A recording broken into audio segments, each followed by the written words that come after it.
Assalamualaikum warahmatullahi wabarakatuh. Jumpa lagi kita di channel Mekorotin Network ya teman-teman. Pada kesempatan kali ini kita akan belajar mengenai subnetting. Tapi kita pelajaran kali ini subnettingnya langsung dengan menggunakan Winbox ya teman-teman. Mungkin bagi teman-teman sudah banyak yang belajar mengenai subnetting, perhitungan subnetting. Cuman kadang ada beberapa teman-teman nih yang masih bingung gimana sih cara penerapannya, terutama pada mikrotik. Nah, pada kesempatan kali ini kita akan coba mempraktekannya teman-teman. Oke, kita lanjutkan membuka Winbox ya. Nah, bagi teman-teman silahkan dibuka Winbox-nya. Setelah itu untuk latihan subnetting kita akses di menu IP, setelah itu address. Nah, di sini. Nah, biasa teman-teman kalau menambahkan kan biasa pakai /24 ya. Atau misal gini. Tiap teman-teman mau nambahkan IP address, teman-teman nambahkannya kayak gini kan. 192.168 kita pakai IP yang sangat familiar aja yang biasa teman-teman pakai, atau yang teman-teman baru belajar mikrotik biar tidak bingung, kita pakai IP yang sangat familiar sekali, yaitu 168.1. habis itu /25/24 gini ya. Nah, untuk belajar subnetting kali ini kita tidak menggunakan /24, tetapi kita akan menggunakan /25. Jadi biar tahu teman-teman perbedaannya atau penerapannya /24 sama 25 itu apa gitu. Jadi tidak aja hitung-hitungan di atas kertas saja, teman-teman bisa menghitung, tapi untuk implementasinya masih bingung. Nah, sekarang kita coba pakai yang /25 ya teman-teman. Setelah itu kita apply. Nah, sekarang kita oke. Nah, tadi kalau sudah kayak gini, kita lihat dulu di interface-nya. Interface-nya mau didistribusikan kemana 168.1 ini. Karena di sini kita akan coba atur interface-nya dulu ya, biar tidak bingung dulu. Nah, untuk /25 ini kita akan coba distribusikan melalui Ether 4 ini teman-teman. Jadi biar tidak bingung, Ether 4 ini kita beri nama aja untuk 25 gini aja ya. Ini memudahkan untuk pengamatan aja. Untuk implementasinya bisa teman-teman sesuaikan keinginan teman-teman masing-masing ya. Kita apply, kita oke. Nah, baru kita di sini 1.1/25-nya kita buka di sini teman-teman. Nah, untuk /25. Nah, dari sini aja sebenarnya udah selesai teman-teman. Nah, teman-teman biasanya kalau perhitungan subnetting kan pertama yang dicari kan subnetnya ya. Setelah itu host yang valid atau IP berapa aja yang bisa dipakai. Setelah itu sama IP broadcast. Itu kan ya. Nah, kalau di Winbox ini sebenarnya mudah juga teman-teman. Kita mengetahui mana IP valid, mana IP broadcast. Kita tinggal diarahkan ke sini aja. Sebenarnya di sini udah ada tooltipnya ini. Dari 1.0 sampai 127. Tapi di sini masih all ya teman-teman. Jadi kalau teman-teman hitung, sebenarnya kalau sudah bisa berhitung mengenai subnetting di sini udah ketahuan. Cuman biar enak kita gunakan DHCP server teman-teman. Jadi bagi teman-teman yang belum bisa mengenai DHCP server, saya sudah sediakan linknya di pojok kanan atas ya. Jadi teman-teman bisa belajar mengenai DHCP server. Nah, kali ini untuk mengetahui host yang valid sama mana IP broadcast dan sama mana IP subnetnya, kita gunakan aja di sini IP DHCP server. Nah, sebelum penambahan DHCP server, kita tampilkan juga di sini poolnya aja biar lebih enak memonitornya. Nah, jadi fokusnya kayak gini. Nah, oke. Kita pelan-pelan saja belajarnya biar teman-teman paham, terutama bagi teman-teman yang baru mau belajar mikrotik ya. Biasanya di subnetting udah bingung, begitu subnetting bisa, implementasinya lagi juga bingung. Gimana implementasinya di mikrotik, biasanya gitu ya. Oke, sekarang kita akan coba cari dari IP 11/25 ini mana IP valid, mana broadcast, dan mana subnet. Kita tinggal tambahkan gini aja teman-teman, dengan DHCP setup ini aja. Kita klik, kita arahkan ke interface-nya yang ini tadi, Ether 4. Makanya tadi kita beri nama biar kita mudahkan kita untuk monitoring. Nah, di sini ada Ether 4, kita klik. Sekarang kita next. Nah, di sini ada address space. Address space ini berarti subnetnya teman-teman. 1.0 itu otomatis subnetnya. Kalau kita buka di sini kan, atau networknya sama, subnet atau network sama, titik 1. Oke, sekarang kita kalau coba, nah di sini kan 1.0/25. Kalau kita next, nah di sini perhatikan teman-teman, di sini ada 1.1. Ini artinya gateway ya. Gateway itu apa? Gateway itu IP yang sudah kita tanam di Ether 4 nya teman-teman, makanya otomatis dia menjadi gateway. Nah, biar lebih jelasnya lagi, kita next lagi. Nah, di sini kan ada 1.2 sampai 1.126 ya. Nah, jadi kalau teman-teman perhatikan, biasanya kalau teman-teman bikin DHCP server, kalau slashnya 24, dia otomatis yang muncul di sini kan sampai 254 kan. Nah, kalau slash 25 dia hanya sampai 126 ya teman-teman. Jadi ini alokasi IP yang valid dari 1 sampai 26. Nah, untuk lebih jelasnya kita next saja dulu. Oke, kita next. Kita tidak lagi belajar DHCP server, cuman di sini DHCP servernya kita buat untuk mengetahui mana IP valid, mana broadcast, dan mana IP untuk subnetnya ya. Kita next, kita oke. Nah, otomatis di view-nya IP pool-nya akan bertambah ya teman-teman, DHCP pool 1 ini. Nah, ini kalau kita buka, inilah IP yang valid itu dari 2 sampai 126. Nah, di sini 1.1-nya kemana? Karena 1.1-nya sudah kita tanamkan di Ether 4 ini tadi. Makanya untuk DHCP pool-nya otomatis mulai dari 2. Nah, bisa dilihat lagi videonya mengenai DHCP server ya teman-teman. Nah, dari sini udah paham ya teman-teman. Kalau slash 24 berarti dari 2 sampai 254. Nah, sedangkan kalau slash 25 berarti dari 1 sampai 254. Karena satunya udah ditanam di Ether 4, otomatis di sini ringnya dari 2 sampai 126. Nah, oke. Nah, untuk membuktikan mengetahuinya, sekarang saya akan pindah kabelan saya dari Ether 5 ke Ether 4 ya teman-teman, biar tahu perubahannya. Gimana sih cara pemakainya kalau slash 24? Sekarang kita pakai slash yang 25 biar tahu perbedaannya. Saya cabut.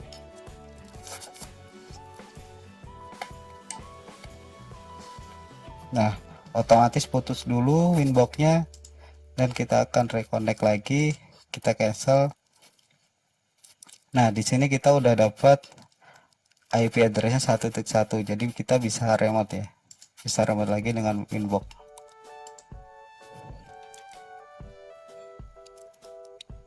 Nah, biar enak kita masuknya pakai ini dulu, nggak apa-apa juga, pakai MAC address.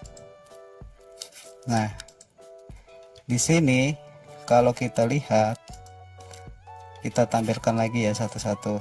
Sekarang interface 4-nya sudah ada flagnya running, berarti laptop saya sekarang sudah terhubung ke Ether 4. Nah, setelah itu kita lihat di DHCP server, di IP addressnya tadi biar nggak bingung. Di sini Ether 4-nya segmen IP-nya 1.1 tapi slashnya 25. Sekarang saya tampilkan lagi untuk DHCP servernya. Di sini, nah di sini otomatis laptop saya sudah terkoneksi dengan IP 1.126.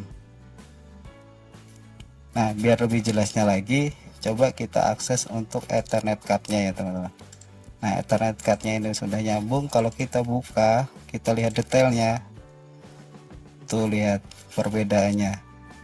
Terutama di subnet max-nya, biasanya kalau teman-teman pakai /24, dia kan 255.255.255.0 kan. Nah, kalau /25 jadinya 128 teman-teman, bukan 0 lagi. Dan IP-nya hanya sampai 126. Biasanya kalau lisis kan dia dapatnya dari belakang ya, ke depan ya. Makanya di sini saya dapat IP dari DHCP servernya 1.126. Cuman yang jadi konsen teman-teman untuk belajar subnetting kali ini yaitu subnet max-nya, bukan 255.255.255.0, tetapi 128. Coba kalau teman-teman nggak percaya, hitung lagi seperti teman-teman yang biasa belajar. Nah, kali ini kita kan langsung penerapan pada Winbox ya, pada MikroTik. Di sini 255.128. Oke, sudah tahu perbedaannya. Cara penerapannya itu /25. Jadi teman-teman bisa praktek sendiri dengan menggunakan /26 atau /27 atau /28. Amati apa yang terjadi. Jadi teman-teman tidak perlu memikirkan lagi untuk /25 ini berapa sih subnet max-nya. Nah, kita tinggal masukkan aja di Winbox. Setelah kita tambahkan di sini, kita mau taruh di Ether berapa untuk distribusinya, langsung kita jalankan DHCP server. Di sini udah semuanya udah komplit teman-teman. Nah, kalau teman-teman masih bingung, coba kalau kita slideshow-nya kayak gini ya. Nah, tadi kita kan ada di Ether 4 kan, IP 168.1.1/25. Nah, setelah kita gunakan DHCP server, sebenarnya udah terbentuk subnetnya itu di 1.0. Nah, subnet max-nya itu 255.255.128, bukan .0. Tapi kalau di sininya 24, di sini otomatis 0. Karena di sini 25, makanya otomatis IP yang kita dapat tadi ini 128. Ya kan? Nah, sedangkan IP yang bisa dipakai itu dari 1 sampai 126. Karena 1 ini tadi sudah kita jadikan alamat IP-nya dari Ether 4, makanya untuk alokasi IP dari DHCP servernya tadi dari 2 sampai 126. Begitu saya konekkan laptop saya ke Ether 4, laptop saya mendapatkan alamat IP-nya yang ini tadi 126.192.168.126. Kalau kita lihat di DHCP servernya di tab listsnya, nah di sini 126. Ini laptop saya yang sedang saya pakai untuk Coreboot Winbox. Gimana teman-teman? Kalau masih bingung, coba diulangin lagi, pelan-pelan aja belajarnya. Nah, mungkin ada yang bertanya nih, ini kan 126. Nah, terus untuk 127-nya kemana? 128-nya kemana? Nah, kita bisa lihat di sini teman-teman. Nah, untuk tabel subnetting itu kan sebenarnya poinnya dia mencari IP subnetnya, terus mencari IP validnya. IP valid itu maksudnya IP yang bisa digunakan ya teman-teman. Berikutnya yaitu IP broadcastnya gitu kan. Nah, karena kita tadi pakai 1.1/25, otomatis di sini kalau lihat tabelnya 1.0 menjadi subnet atau networknya. Nah, setelah itu di IP pertamanya dia ada titik 1 sampai 26 alokasinya. Satunya sudah kita pakai untuk Ether 4. Habis 126 nya DHCP lisisnya ke IP laptop saya. Ini jadi alokasi IP pertama sampai IP terakhir ringnya dari angka 1 sampai dengan 126. Nah, untuk 127 nya ini nggak bisa dipakai teman-teman, karena ini IP broadcast, jadi bukan IP valid. Nah, di sini kan teman-teman mungkin pertanyaan tadi 126 habis itu 127 nya kemana? Kalau /25 kan dari 1 langsung sampai 254 ya, 255 nya broadcast. Nah, begitu kita pasangnya slashnya 25 bukan 24, otomatis dia terbagi dua teman-teman, dua subnet. Subnet pertama dengan 1.0, subnet keduanya 1.128.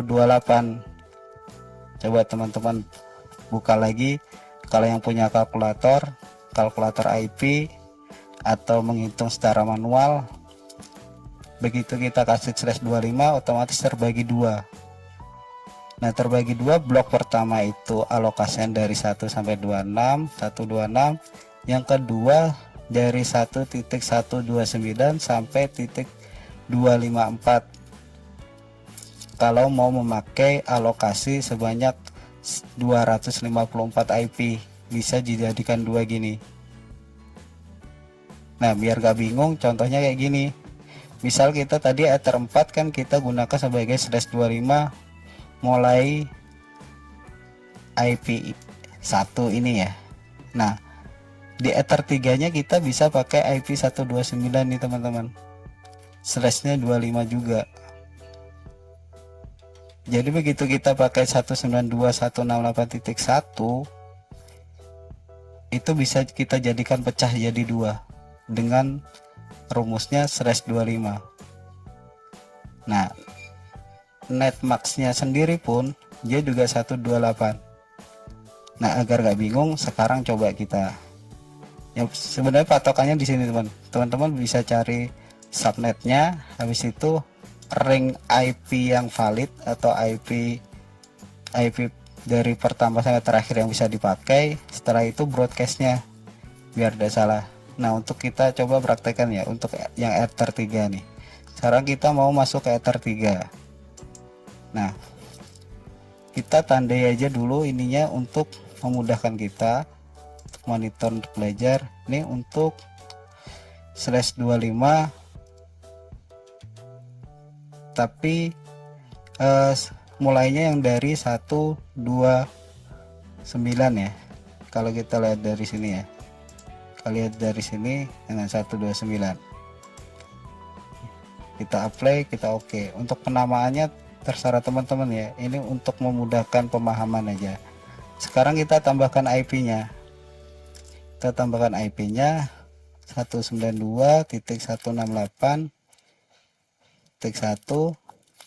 teman-teman boleh juga pakai titik setelah 168 titik berapa aja terserah, yang penting masih kelas C, itu bebas saja. Saya pakai 168.1 karena ini sangat familiar ya bagi teman-teman yang baru belajar mikrotik, biar mudah memahaminya. Sekarang saya menggunakan 129 sesuai tabel yang di sini tadi ya. Nah, begitu saya pakai 129 pakai slashnya 25, langsung interface-nya saya larikan ke yang Ether 3 ya. Begitu saya apply, nah di sini 128 juga teman-teman networknya. Nah, coba kalau kita lihat, nah 128 kan otomatis terisi kan. Yang pertama tadi kita bikin 1.1/25, otomatis subnetnya kan 0. Kalau yang pakai mulai 129 otomatis ini menjadi subnet. Nah, biar tahu perbedaannya gini. Nah, ini yang 1.1, ini yang 129/25. Kalau kita buka, nah ini kan sama dengan tabel tadi ya. addressnya 1/25, networknya 1.0, ya kan. IP pertamanya Ether 4 1.1, networknya 1.0. Nah, begitupun juga untuk address 129, networknya di sini 128, ya kan. Nah, sekarang kita apply yang 129 ini, kita oke, yang ini kita apply juga. Nah, sekarang kita masuk ke DHCP server lagi, coba kita tambahin lagi DHCP setup lagi. Nah, interface-nya masuk di Ether 3 karena kita mau distribusinya lewat Ether 3, kita next. Nah, otomatis 128 ini sebagai networknya. Setelah itu 129 sebagai gateway, karena ini kita tanam sebagai IP dari Ether 3. Kalau kita lanjut, nah di sini baru IP alokasinya itu atau IP validnya itu dari 130 sampai 254. Kenapa bukan 129? Nah, balik lagi 129-nya sudah kita tanam di Ether 3. Makanya untuk alokasi klien yang terkoneksi dengan Ether 3 otomatis dimulai dari 130 sampai 254. Kalau kita next, kita oke, otomatis di IP poolnya dia ada pool kedua ini, ranknya dari 130 sampai 254. Nah, mungkin bagi teman-teman yang baru belajar jangan bingung dulu di sini kenapa merah, karena merah ini inaktif ya, karena kabel yang saya colok ke router atau MikroTik itu masih di Ether 4, makanya aktif warna hitamnya Ether 4. Nah, begitu saya pindah ke Ether 3,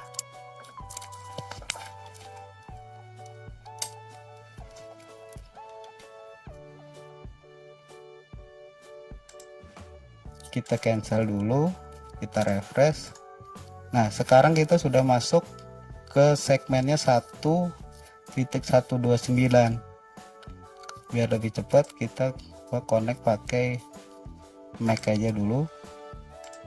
Nah, kalau kita lihat di IP DHCP server di listnya ini, nah sekarang saya dapat IP-nya 254, padahal dengan MAC address yang sama saya bisa mendapatkan segmen 192.168.1 dengan beda IP, karena kita sudah membedakan network atau subnetnya ini. Kalau lebih jelasnya kita masuk ke sini lagi, kita lihat lagi di sini detailnya 1.254 dimulai dari belakang ya. Nah, subnet maxnya pun sama 128. Nah, jadi bagi teman-teman yang sudah belajar subnetting tapi bingung penerapannya, ya penerapannya kayak gini, langsung di Minbox biar lebih enak implementasinya. Jadi sekarang sudah tahu ya di sini. Nah, di sini default gateway-nya juga ngikut deh 129, karena 29 ini alamat IP dari Ether 3, makanya jadi gateway di sini.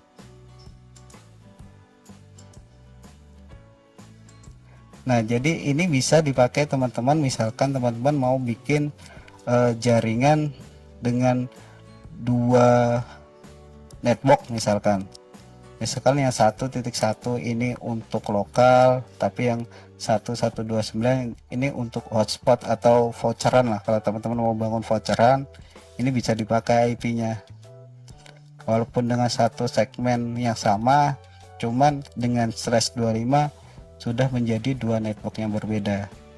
Jadi antara IP public hotspot itu tidak bisa melakukan remote terhadap IP lokal. Jadi kalau teman-teman mau pisahkan, misal Ether 4 nya untuk WiFi indoor misalkan, untuk Ether 3 nya dia untuk WiFi outdoor, hotspotan atau voucheran bisa juga. Jadi nggak harus beda 192.168.1 untuk indoor, 192.168.2 untuk outdoor. Ya kalau usernya banyak nggak apa-apa juga kan, usernya misalkan di bawah 100, kita bisa aja pakai ini kan, di sini sampai 126 kan, sudah cukup. Untuk outdoornya misalkan voucheran bisa sampai 100 orang nggak gitu, kalau kira-kira ya mungkin sampai 100 orang kita bisa pakai yang kayak gini. Ini kan totalnya masih 125 orang juga, dari 129 sampai 254, jadi cukup. Jadi lebih enak maintenance begitu ada orang yang koneksi dengan IP di bawah 126, berarti terdeteksi, oh berarti dia aksesnya dari IP indoor, WiFi indoor. Begitu ada klien di listisnya terkoneksi dengan 254 atau ranknya dari 29 sampai 130 sampai 254, oh berarti dari WiFi outdoor, kayak gitu. Jadi bagi teman-teman yang baru belajar mikrotik, agar tidak ketinggalan informasi terbaru dari channel ini, karena kita akan belajar step-stepnya pelan-pelan ya teman-teman. Jadi bagi teman-teman yang baru belajar mikrotik dan baru menemukan channel ini, silahkan di subscribe agar tidak ketinggalan update terbaru dari video-video pada channel ini.